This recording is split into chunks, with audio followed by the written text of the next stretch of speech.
everybody.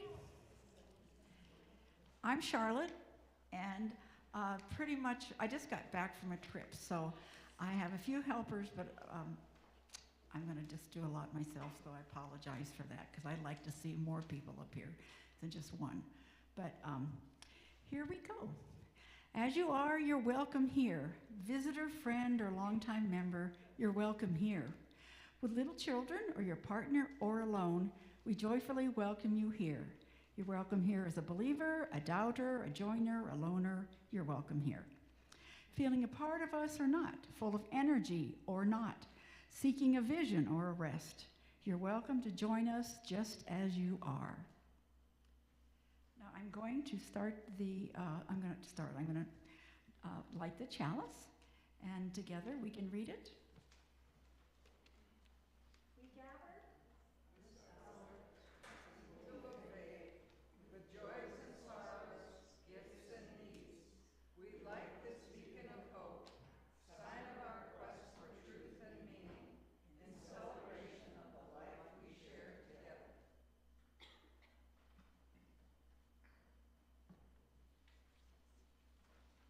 And our opening hymn is an old one.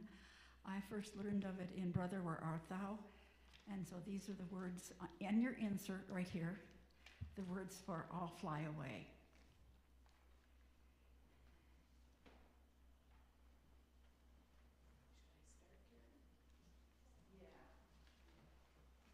I'm going to play the whole thing through.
Thank you. That's your earworm for the day. You'll be hearing it all the rest of the day in your head. Okay, joys and concerns. This is a time to share as a fellowship our heartfelt joys and concerns. I'll get the microphone, and if you have something to say, raise your hand.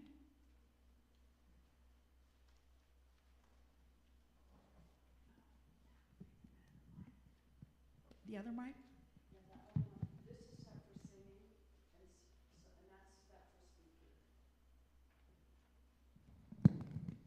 Now I know there's a difference between the two mics. I have some people I haven't seen for a while. Carolyn? A concern and a joy. Perhaps some of you know that Georgia Lovelady and Pat Sandin both have COVID, but they're feeling fine and are I think, going to be over maybe tomorrow. They'll test positive. So I just think about them and be careful, everyone. Yeah, I just heard of another friend today too. They got it. Pat.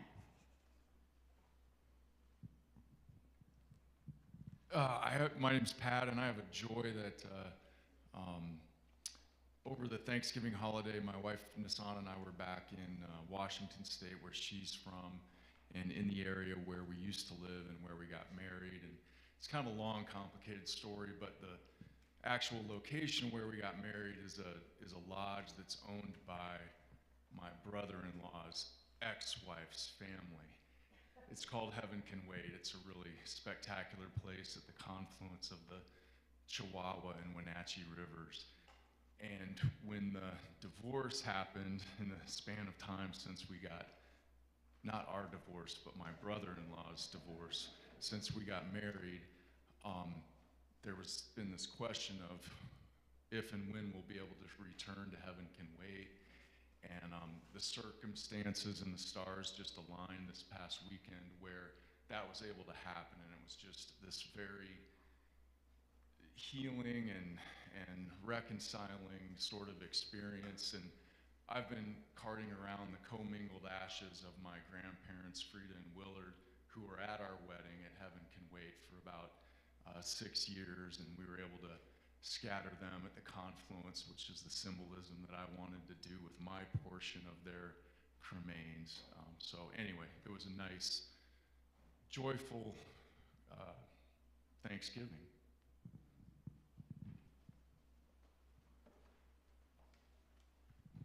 Anyone else? Oh, Katie and Leonard?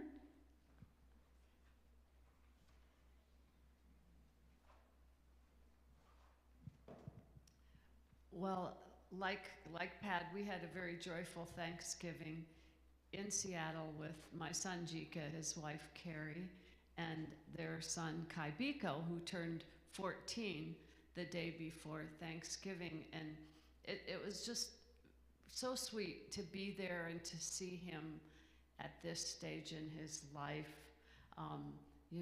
approaching, he's a teenager now, that's for sure. But he's just still so sweet and smart. And given the fact that he had an extremely traumatic birth, we're really full of joy and gratitude that he is so healthy and bright. And we're also really happy that we made the decision to come home one day earlier, and thus we are not on the road right now.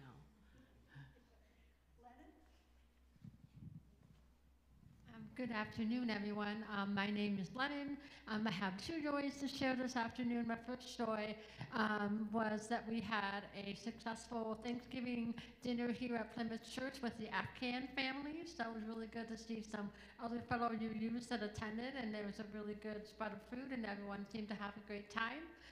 My second joy I have to share today is that I have finally submitted my internship proposal for my MPH program, and also yesterday I submitted a grant to be a public health student leader through the Rocky Mountain Public Training Center. So if you could just keep your good thoughts and prayers that I get the funding for that, because I'm working on a project that is very near and dear to my heart, trying to increase health outcomes for the LGBTQ+ community. And because of the sometimes difficult numbers to track for that population, it's hard to get grant funding. So this would be really tremendously help me work on some innovative projects for my internship. Thank you.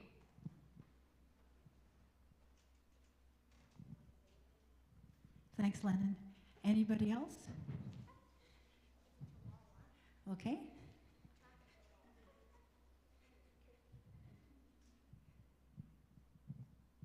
Now it's time for our offering.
Okay, it's time for our younger members to come up here and sit on this bench.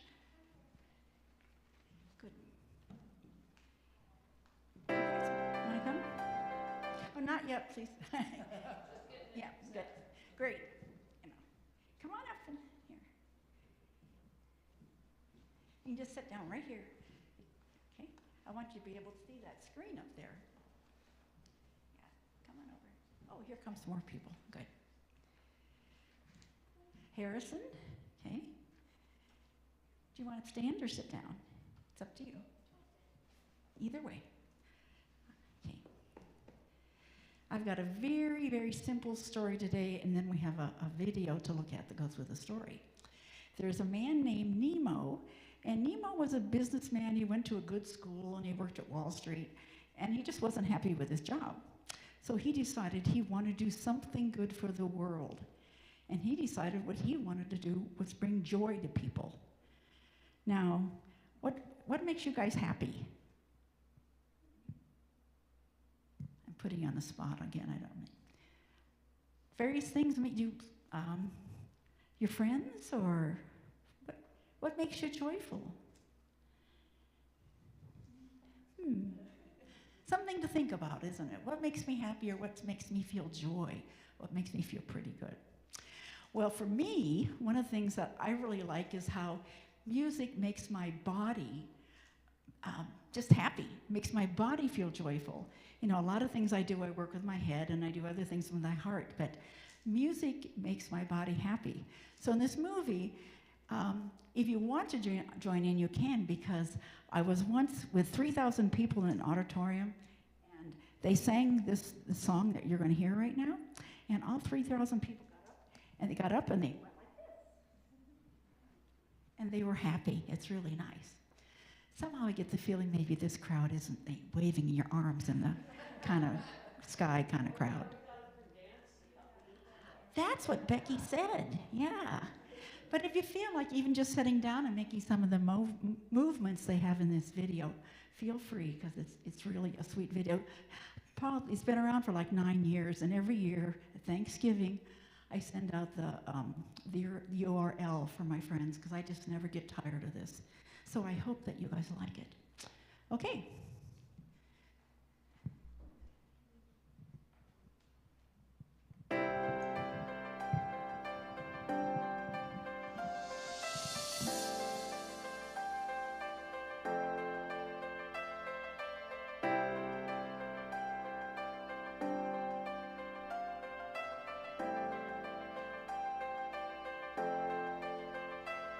You're my life, you're my breath, you're a smile, you're my guest. You're the earth, you're the sun, you're the grass, you are love. You're my hands, you're a bug, you're my eyes, you're a hug. You're the light in the dark, you're the spark, you are fun. You're my mom, you are water, you're the stars, you're my daughter. You're my friend till the end, you're my dreams, you're my father. You're the ants on the ground, the miracles that surround. I'm feeling it all around, the hemisphere in the clouds. You're my pain, you're my sorrow, you're my hope for tomorrow. You're the strength when I'm hollow, you're the path that I follow. You're the blessings that exist, the small things that are bliss, the gift to realize that everything is a gift. All that I see, all that I've been, and all that I'll ever be is a blessing. It's so amazing, and I'm grateful for it all, for it all.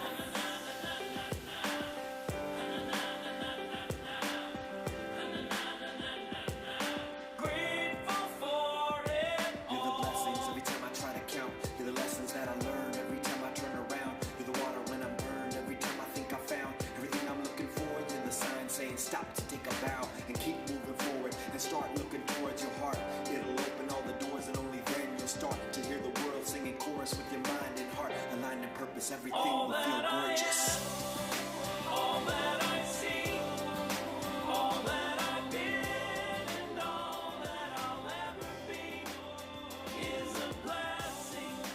It's so amazing, and I'm grateful for it all, for it all. Every day a sit and pray, cause what I have is more than I deserve or could ever imagine. How do I give back to all of this magic and spread the love so everybody can have it? Doesn't matter if I'm rich or poor, if I got a family or if I'm all alone. Bad things happen, I can just complain and moan, but there's a million things that I can be grateful for. So I lift up my hands now, and I open my heart, and my gratitude goes out to everything near and far. All that I am, Everything I am and everything I see, everything I hope and everything I dream, everything I feel and everything I be. I look deep down and feel all the blessings. Everything I am and everything I see, everything I hope and everything I dream, everything I feel and everything I be. I'm grateful for it all. It's amazing. Everything I am and everything I see, everything I hope and everything I dream, everything I feel and everything I be. I look deep down and feel all the blessings. Everything I am and everything I see, everything I hope and everything I dream, everything I feel and everything I be. I'm grateful for it all. It's amazing.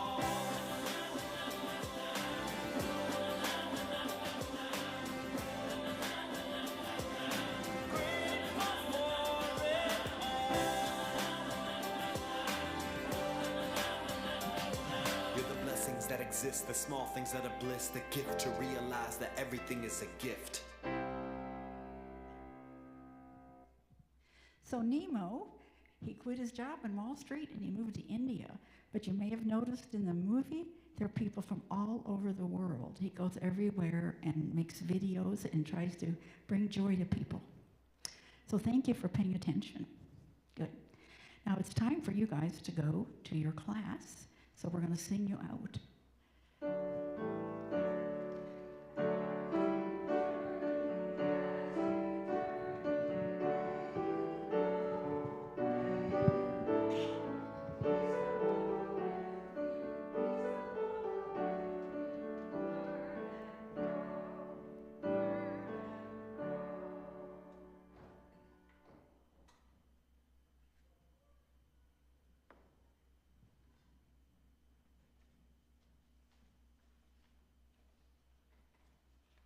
Well, I hope the children didn't need a leader because I wasn't that for them. Well, I wanted to share with you. Is Brianna in there? Did you guys see Brianna? Brianna's here. Yeah. Last room on the right. I had a feeling they needed a leader. I just realized, I don't know if I should walk them to the room because I'm going to speak now. Anyway, I didn't write my thoughts down for you today. I didn't have time to write them down, and I usually do write my thoughts down before speaking in public, so hopefully this will be a coherent thought for you all. But I wanted to share, I'm Brittany Hoover. I wanted to share why I share my time, talent, and treasure with BSUU. My family we've been attending members for about 5 years now, I think. We moved to Helena 5 years ago and started attending right away. I think our second Sunday in town we came because I had been doing research online, and I had been a travel nurse, so I was very eager and ready to find a community and settle down with a group of people after traveling for a couple years. So I heard a quote the other day that reminded me of our community, and I can't quote it exactly, but it said, trauma is not what you experience, but the pain that you experience without an empathic witness. And I believe that a lot of healing that I've experienced in my life, spiritual and religious trauma that I've experienced in my life, I feel like I found healing in finding empathic witnesses here in this community.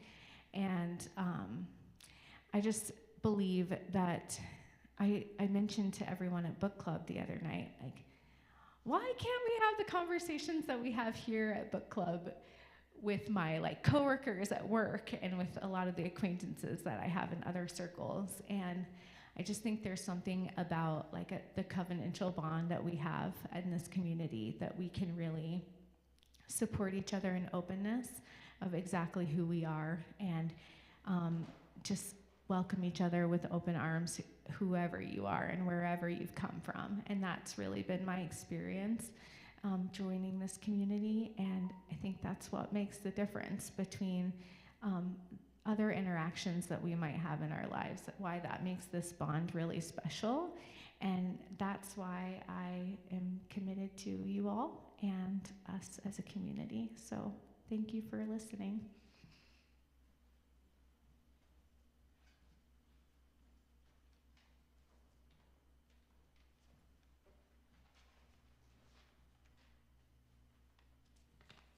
I'm a good friend of Charlotte's, so she asks me to do things like this. But it's a pleasure because this poem is by Mary Oliver, and she's one of my favorites. Yes, how's that?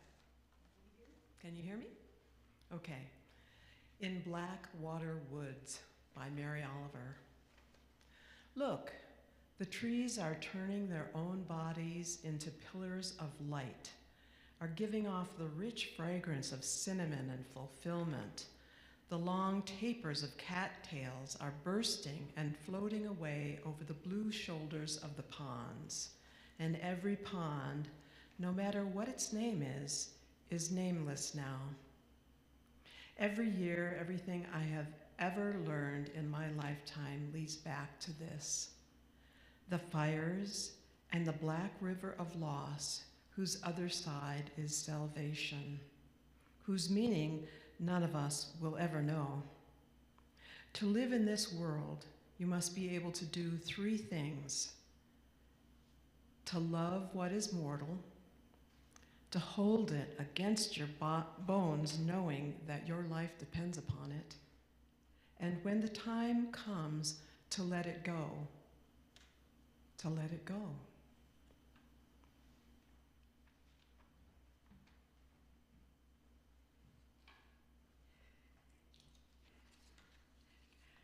Thank you for showing up, and the topic is, it sounds kind of grim, you know, life's end and dying and endings and all that, but that's not what I really want to bring today. Actually, this is more, in my mind, a talk on gratitude and hope and the wonder of coincidences in our life. I have a great deal to be thankful for and a great deal that amazes me. So I'm not here to offer any answers, and this is basically just an experience that happened to me this summer. I just got back on Tuesday. I've been gone for about 8 months, but it's so good to see everybody again. But I spend 7 months of the year on my 5 acres near the small off-grid town of McCarthy, Alaska, which is inside our largest park in the United States. Anyone here know what that park is, the largest park? It's got a really big name. It's got a big park, big name. So Wrangell St. Elias National Park and Preserve. And it's bigger than 70 countries in the UN. It's bigger than 9 states. But yeah, after having worked in many parks in Alaska, I've made my home there. This year I didn't work as an interpretive ranger for the park, but at the air service that provides access to the backcountry's backcountry trips, flight seeing, and scheduled flights to bring people into McCarthy and to our Kennecott Mines National Historic Site. Now, integral to my story is my very shy, retired champion sled dog. She's also a shed dog, too. Sled dog Petey. Her dog team ran 300 miles in 54 hours to win the Yukon Quest 300. And so thinking about that, you know, in 54 hours running 300 miles, it explains why a 50-pound dog managed to push me over and break my hand last December. That's 1. 2, jump in front of my bike and contribute to a wreck that gave me vertigo for a week in May. And 3, finally, cause an accident that resulted in my being life flighted from McCarthy to Anchorage.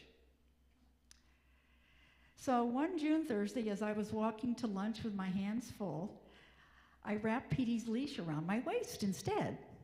If I had her in my hand, I would have gone like that, but I didn't. A four-wheeler, which in Petey's eyes is a dog-eating monster, roared past us, and Petey bolted. I landed my back in the middle of the main street in McCarthy. Laura, one of our pilots for Wrangell Mountain Air, there she is. Okay, one of our pilots, and Jason, her husband, saw me go splat in the middle of the road. They hurried over to help me. McCarthy having only 200 to 300 residents in the summer and being 3.5 hours by car from the nearest medical clinic, which is the Copper River Native Association where I usually go, does not have a medical care facility. Jason, a general practitioner from Palmer, Alaska, had just flown his plane in for a holiday with his wife and sons. Against incredible odds, one of the first people on the scene of my accident was a doctor. Laura and Jason led me inside our little bus stop, which is right next to where I fell. I remember walking into the tiny cabin, and the next thing I knew, I found myself in one of those beautiful white light dreams that we may associate with operating rooms, because that's where there usually are helpers to bring folks back. It was a really terrific dream. It was warm, welcoming, accepting, loving, all those words that we all wish for our entire lives. The people in my white light dream were there embracing me. I felt more safe and loved and accepted than I ever had before in my 72 years. Then when somebody started jabbing my breastbone, I woke up a real grouch. Ouch, leave me alone, let me go back to my dream.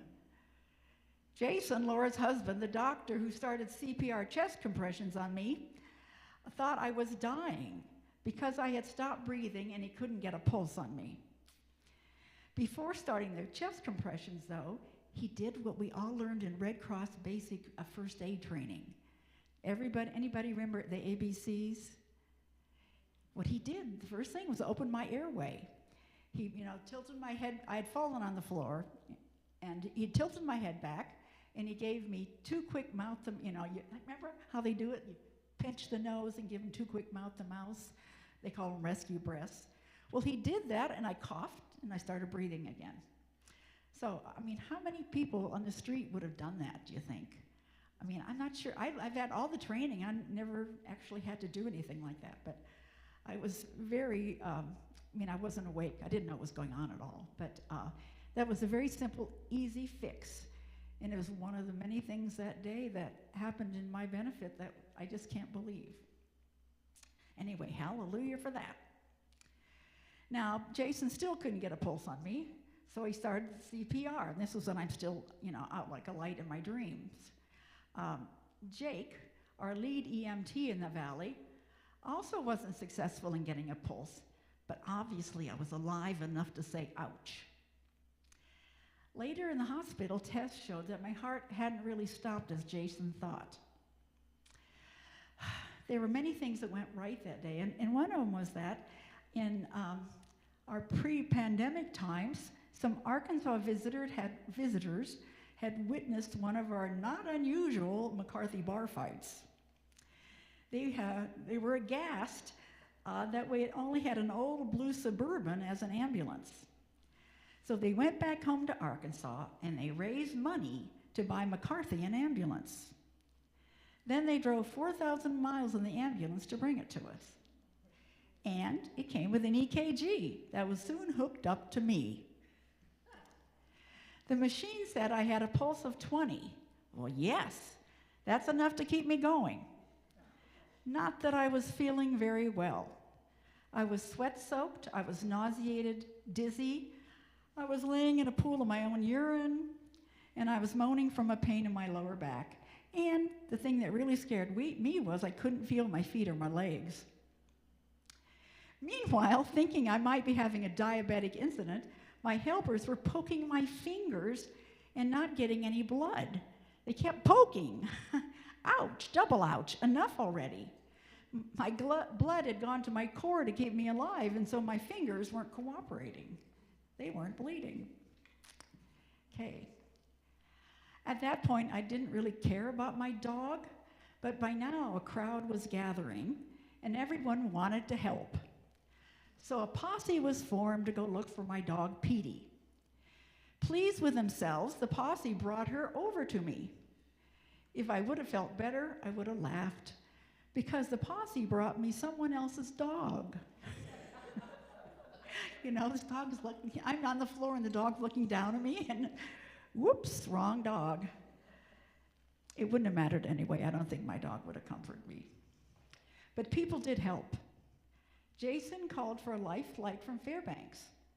Another friend, EMT Shay, went to my yurt to get me dry clothes and bring all my medications for the hospital. Others went to the office to get my wallet and backpack with my phone and iPad. I even had food. They brought food. I started feeling appreciative as I began to feel better. Jake put me on my side, and shortly after that, I could feel my feet again. Austin brought me ice cubes. Laura said a prayer for me. At that point, it wasn't a white light experience, but then I really did feel cared for, and I totally gave up myself to dependence on others. I was the child, and everyone else was caring for me. I feel so grateful to all of them. Eventually, in somewhat of a trance, I landed in Anchorage, and there I was diagnosed with 3 broken vertebrae in my back. Treatment was a brace, instructions to not lift anything, and not to fall again, ever. I walk on eggshells nowadays. I had gone from feeling myself to be a strong, self-sufficient, capable bushwoman to being a weak, incompetent little old lady. It took me about 10 seconds to get there. The first week I was in a great deal of pain and just wanted to be back in the warm white light again. I was resentful at where I found myself and not feeling any gratitude at all at that point. According to a 2011 Annals of the New York Academy of Science, an estimated 9 million Americans have had near-death experiences. That's 9 million. Many have white light or tunnel experiences. Others have found themselves looking down on their own bodies. Some have their life flash by in review. Others, unfortunately, have had dark, dark dreams. In this culture, many describe seeing angels, where other cultures describe what they see through their own lens. There are many interpretations of this phenomenon. One common one is that this is our body's method of shutting down in death.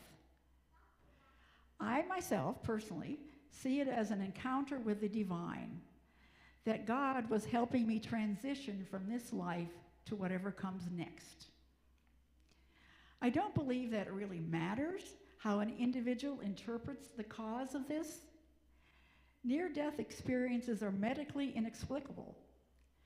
There's been an amazing amount of research with no answers. Still, they're a real phenomenon. Now I believe, I never thought I'd be in this position, now I believe without a doubt that they're real events that happen when we fast approach death. I believe they're gifts. I am pleased with the thought that when I held my mother and her life slipped away, she was having a white light dream.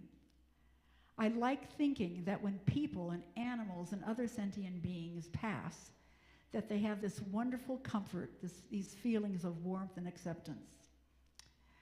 I am glad that I now have this awareness of a beautiful transition. It's a solace to think that when I die for real, I'll be back in that beautiful place. Well, one of the things that happens when people have these experiences, they make some changes. I've been thinking about dyeing my hair green. No. Now, some of the things I'm doing, I'm rehoming Petey with my son. She's too dangerous for me. I've closed off a negative relationship. I've decided to only work part-time from now on in my life.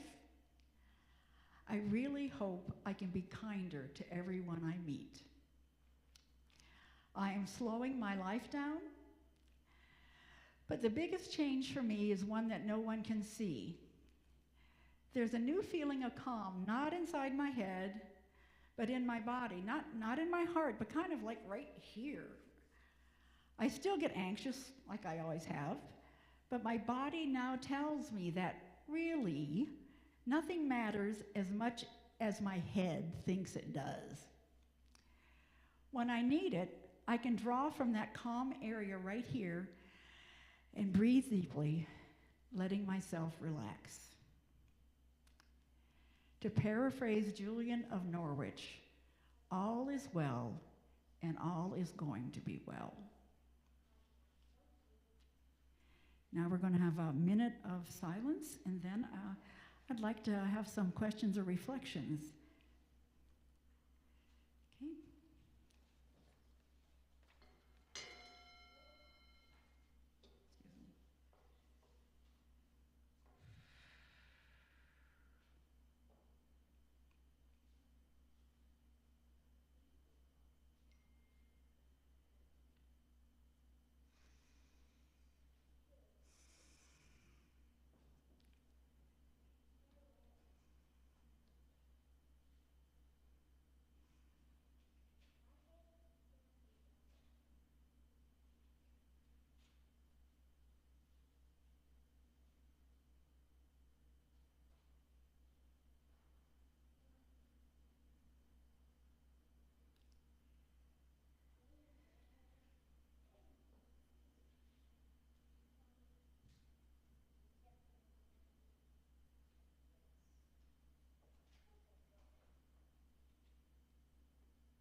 Thank you for being my empathic witnesses.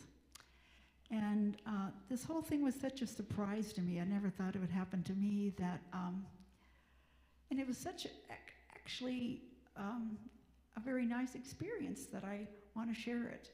And to my surprise, I've had a friend tell me that they've also had something like that happen in their lives. And I suspect it's happened to many of us. Does anybody have any reflections they'd like to share?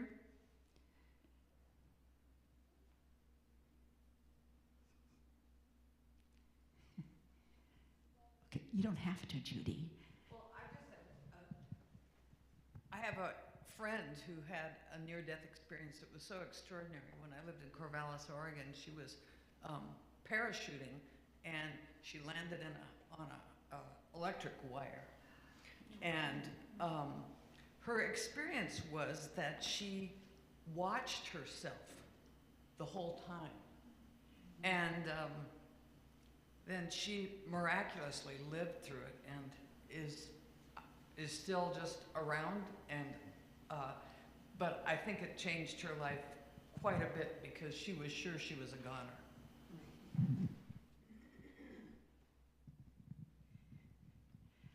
Carolyn? Did you say you did?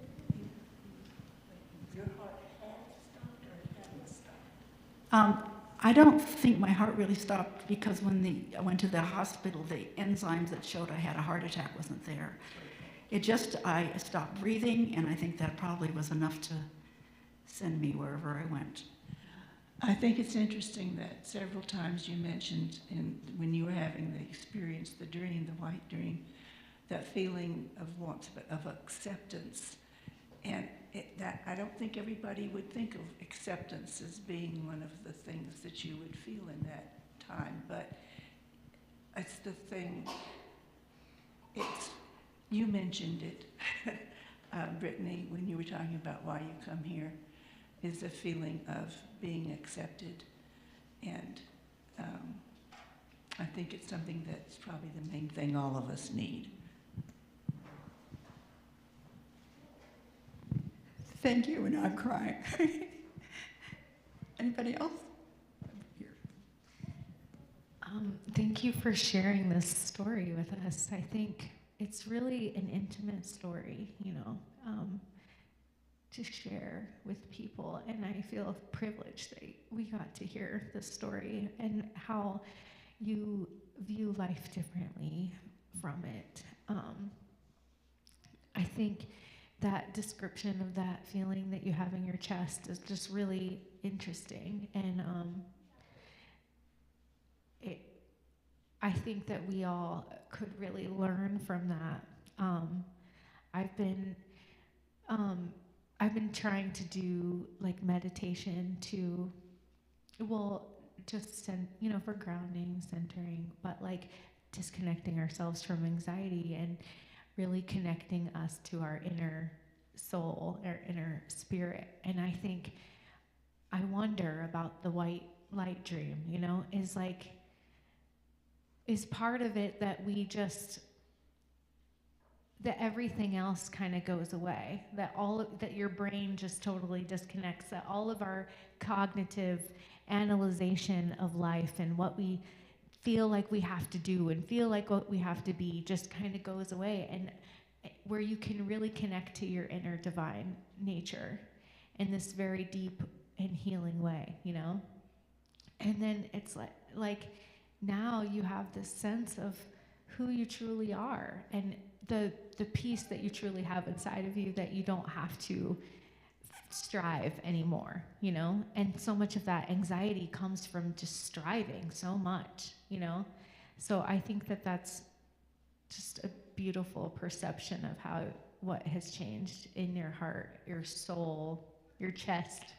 What is it? You know, it's like hard to put a word on it. And then the connection in your brain and how that's changed. I just really appreciate it and admire your story. So. Thanks, Brittany.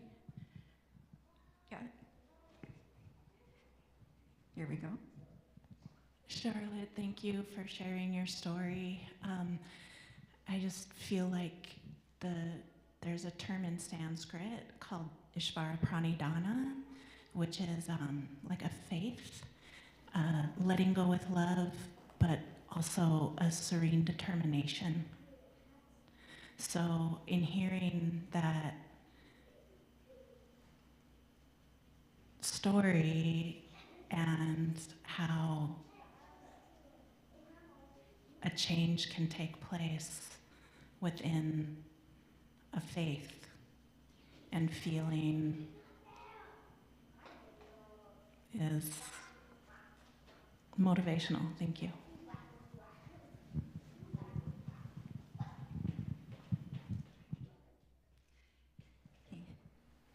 Oh, Bill. Yeah, I've puzzled over these near-death experiences for some time, and it was always a conflict for me because I didn't really believe in an afterlife. But what other reason would you have to have this white light experience? Because there is absolutely no evolutionary benefit for it to develop naturally.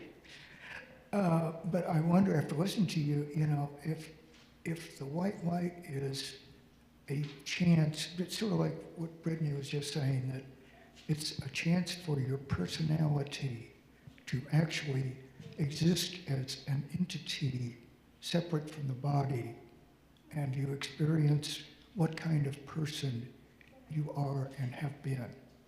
And maybe that's why some people have the dark dreams.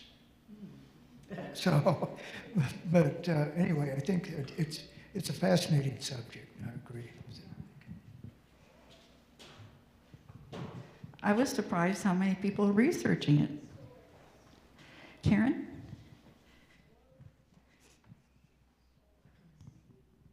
Thank you, Charlotte. That was an awesome story. I had an experience, I'm trying to think how many years ago it was, a little less than 20, where I had a heart event. And I don't remember a white light experience or anything like that, but I was unconscious. And it was during a procedure when there was local anesthetic applied, and it kind of put me out all the way. So anyway, after that is what amazes me, is that I was very changed in my perspective. I learned right away that I needed to slow down and quit striving, and to not be so full of who I thought I was. Because the soul of me is more than my personality, my persona.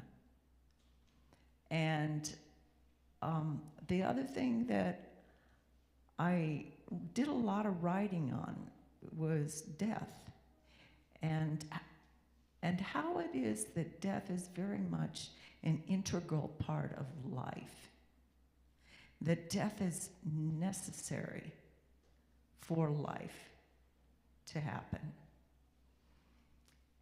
and that it's not something that happens just at the end of one's life. It happens throughout life, because there are many deaths to the old things, to the old skin, as I'm crawling out of it into a new skin.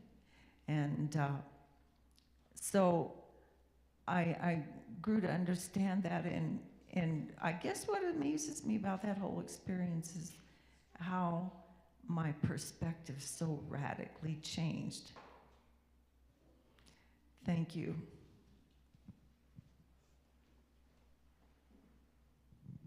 Thank you.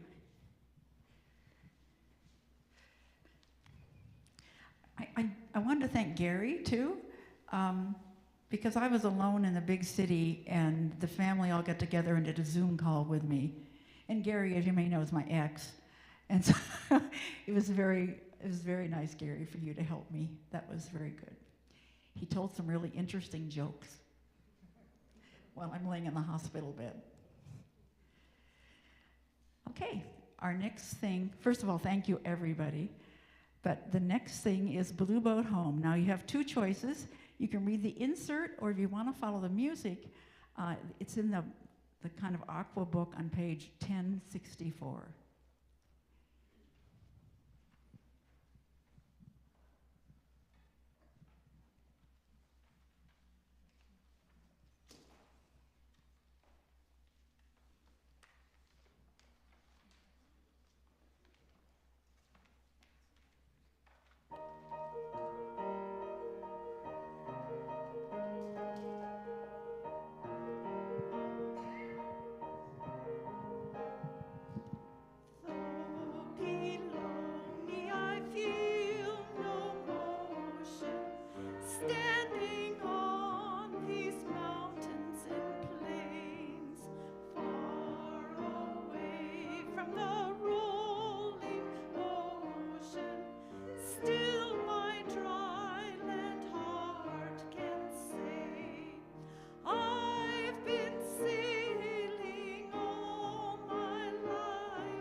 Oops, my apologies.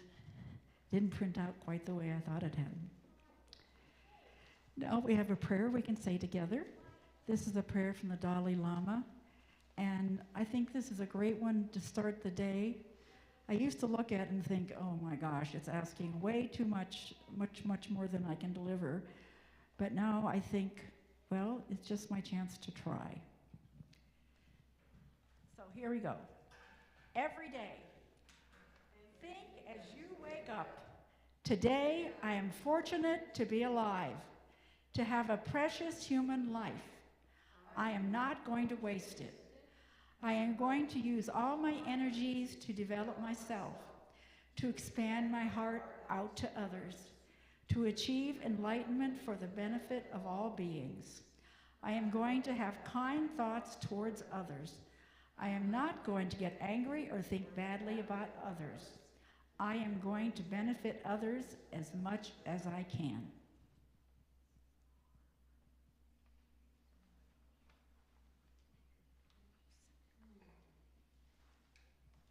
Now, if we can circle up for shalom.